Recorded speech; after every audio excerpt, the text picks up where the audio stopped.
৮০ ঊর্ধ্ব আবু ইউসুফ প্রায় ৬২ বছর রয়েছেন সংবাদপত্র বিক্রির পেশায়। প্রতিদিন ভোরের আলো ফোটার আগেই বাসা থেকে বেরিয়ে পড়েন পত্রিকা বিপণী বিতানের উদ্দেশ্যে। পত্রিকা সংগ্রহ করে দেশ দেশান্তরের খবর পৌঁছে দেন গ্রাহকের বাসা অফিসে।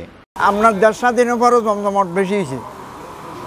১.৫ দিনের এই আজকে অনলাইন চালু হয়েছে পর্যন্ত আমাদের এটা বসে গেছে। এখনও আমাদের জীবনযাপন এত ভালো যাচ্ছে না।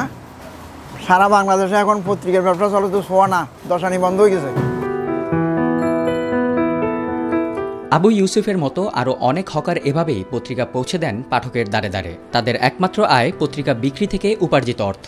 আমাদের পরিবারটা এখন চলতে অনেক কষ্ট হচ্ছে, যেহেতু সুতরাং এখন আমাদের ব্যবসা বাণিজ্য নাই আগের তুলনা। আগে ২০০, ৩০০, ৪০০ পেপার বিক্রি করতাম, এখন বর্তমানে ২০০ পেপার বিক্রি করতে কষ্ট হচ্ছে। এটা দিয়ে এখন চলা কোনো রকমে সম্ভব হচ্ছে না। এই কিছু একটা আবার খোঁজ করি বিকেলবেলায় কিছু একটা করিয়ে যে কোনো রকম সংসার চলতেছে। গভীর রাত থেকে সারাদিনের পরিশ্রমের ফল আসে একজন হকারের জন্য সর্বসাকুল্যে ২০০ থেকে ৩০০ টাকা। যেদিন ভালো চলে সেদিন ৩০০ টাকা হয়, কিন্তু এই আয়েরও কোনো নিরাপত্তা নেই। আমি আগে ৩৫০ বিক্রি করতাম সকালবেলা থেকে, এখন আমার ১৮০ এরকম যায়। কারো ৭০ পিস এরকম, তো কেউ তো কেউ চলতে পারে না।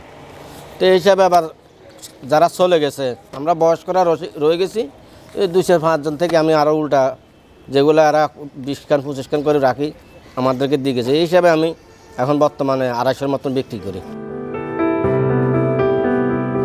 কাগজের পত্রিকার গ্রাহক সংকটের কারণে এখন দুর্বিষহ জীবনের ঘানি টানছেন তারা।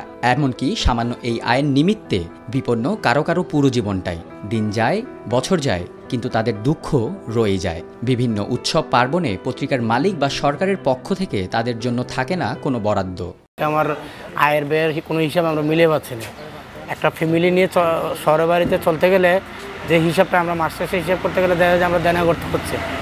আগে যে আমাদের ইনকামটা ছিল, ওই ইনকাম আমরা আনন্দের সাথে মোটামুটি ফ্যামিলি নিয়ে চলতে পারছি। তারা বর্তমানে যে ব্যবসা করতেছে, এই ব্যবসা নিয়ে, এই পত্রিকার ব্যবসা নিয়ে তারা ফ্যামিলি নিয়ে বা ছেলেপেলে লেখাপড়া নিয়ে তারা চলার কোনো উপায় তাদের দেখা যাচ্ছে না। যে কোনো পাশাপাশি পত্রিকার পাশাপাশি অন্য একটা জব করতে হয়।